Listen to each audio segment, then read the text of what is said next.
So basically, I have been following what's going on in Palestine since the beginning, the events of Sheikh Jarrah, the triggering events of the situation we are right now. And I've been following the people who are, recording live on Instagram. So I got to see with my own eyes, the attacks on Al-Aqsa mosque and the demonstrations. And it was just on my mind all the time. It affected me so much.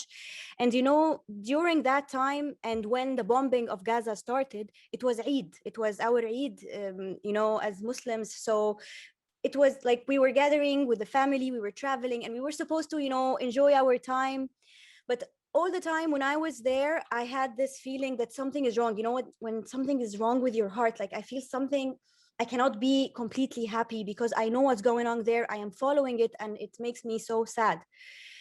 What triggered that I need to do something about it is when I came back from this Eid holiday, I was looking through my stuff and I found an art sketchbook for me when I was in grade 3. I was 7 or 8 years old.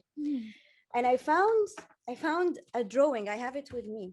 Yeah, please. So I found some nice drawings, of course, cute, welcome to Egypt and trees and stuff like that. But then I stopped at something and I remembered exactly the day I was drawing this in the art lesson. It was a few days before Eid also, but 21 years ago. Yeah. And and I think it was during the second Intifada in Palestine. And I remember that as a child, as a 7 or 8-year-old child, I saw on TV, children dying and houses being bombed, and the same visuals that we see today after 21 years, unfortunately. And the teacher asked us to draw something about Eid, like what are you planning to do in Eid and how you're going to celebrate it. And as a child, and this affected me so much, I had this drawing. So I was drawing these kids playing with the kites, having fun. And at the same time, same kids were even wearing the same outfits, the same age, in a cloud somewhere else in Palestine, and they're surrounded by tanks and they are fearing for their lives, because it's a war.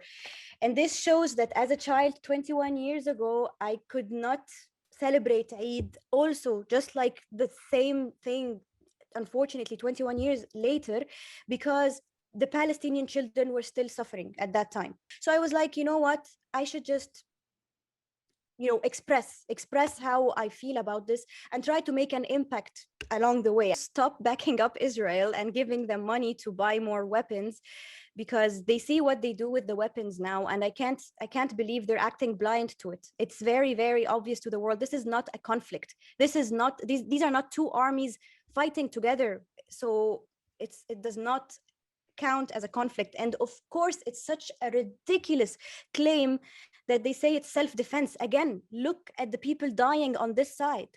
This is not self-defense. This is a crime in the sake, like, for humanity. And I really hope they start seeing that the world will not go blind on them again.